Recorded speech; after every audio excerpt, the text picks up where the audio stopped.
కిరణ్ తన పట్టణంలో పాడైన వస్తువులు సరిచేయడంలో ప్రసిద్ధుడు.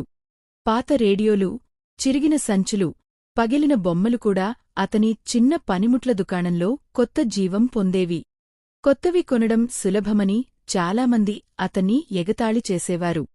ఒకరోజు భారీ తుఫాను అనేక ఇళ్లను దెబ్బతీసింది. అన్నీ కొత్తగా కొనడానికి పట్టణానికి డబ్బులేదు. కిరణ్ తన దుకాణాన్ని ఉచితంగా తెరిచి తలుపులు, దీపాలు, పనిముట్లను సరిచేయడం ప్రారంభించాడు. నెమ్మదిగా పట్టణం మళ్లీ కదలికలోకి వచ్చింది. అతనిని చూసి మరికొందరు ముందుకు వచ్చారు. కొంతమంది ఆహారం తెచ్చారు, కొంతమంది సహాయం చేశారు, మరికొందరు సరిచేయడం నేర్చుకున్నారు. పట్టణం ఇళ్లు మాత్రమే కాదు, ఐక్యతను కూడా తిరిగి నిర్మించింది. వారం రోజుల తర్వాత మేయర్ కిరణ్ను సత్కరించాడు. కిరణ్ నవ్వుతూ, శ్రద్ధ ఉంటే ఏదీ పనికిరానిది కాదు అన్నాడు. ఆ మాటలు అందరి మనసుల్లో నిలిచిపోయాయి.